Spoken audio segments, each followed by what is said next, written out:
both Rudy and I walked into the SGP event, into their national conference, into their main stage to show that we are here.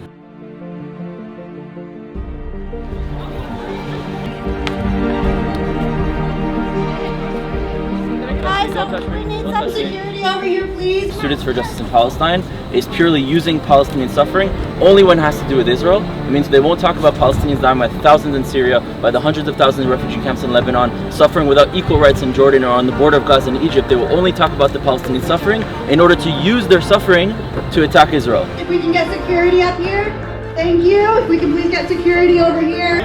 Stop! Long live the Intifada! Long live the Intifada! Intifada, Intifada! Intifada! Intifada, Intifada! Those guys scream Intifada over here, and that's murder of Jews. So they're actually also anti-Palestinian because it's functional to them for Palestinians to suffer, because they would not be able to use them against Israel. We've seen that happen throughout history, trying to make Jews the source of evil, Jews the source of the problems, whether it's the Black Plague, the problems in the Inquisition, the problems in the Holocaust and the pogroms. They're trying to use the Jewish story to pin it against every other minority that are suffering. And we're here to stand up against it. We're not here promoting anything negative. Just be aware that what you guys are doing is using Palestinian suffering to try and target Israel. Sir, I'm gonna need you to leave here with them. Get the fuck out! Their people are suffering.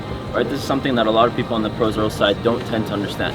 That Palestinians are human beings and they are also suffering from this situation. And Israel, with the power, the one that has the more power, has a responsibility to change what's happening on the ground. So we have to both be aware of what's happening to the Palestinians, but not allow someone else to use that suffering in order to attack our rights to exist.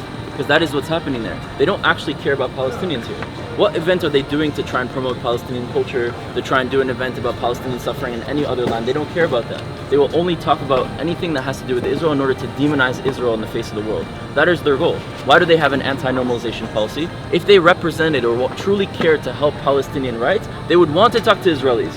Because at the end of the day, there's no future with Palestinians just disappearing or Israelis just disappearing. If they truly cared to change things on the ground, they would talk to people like us that can inspire and change things on the ground. The interest is not to speak to the people that are related to this conflict, it's to speak to everyone else on this campus in order to get people to the conclusion that we don't have a right to exist.